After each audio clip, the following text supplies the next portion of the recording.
అయ్యప్ప స్వామి వారి యొక్క దీక్షలో ఉన్న వాళ్ళు నలుపు వస్త్రాలు ఎందుకు ధరించాలి? ఇది ఒక శని ప్రీతి.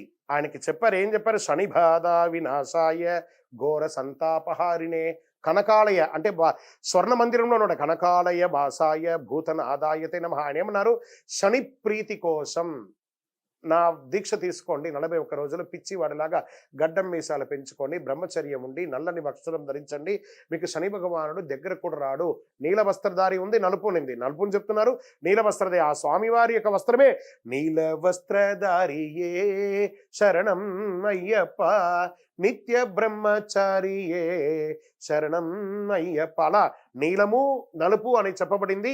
దానికి తోడు ఈ యొక్క వస్త్రంతోనే లిమిట్ కాకూడదు. పతీత వస్త్రం తెల్లది కూడా ఉందండి. ఏం చెప్పారు? నలుపు ఎరుపు తెలుపు కావి వస్త్రము ధరించి ఆ హృదయంలో ఆహ్లాదకరమైనటువంటి ఒక స్వచ్ఛమైనటువంటి మనసుతో ధరించాలి. బట్టలు మారినంత మాత్రాన బుద్ధి మారకపోతే లాభం లేదు.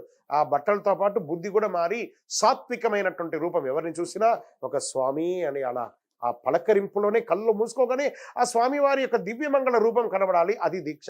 శరణమయ్యప్ప.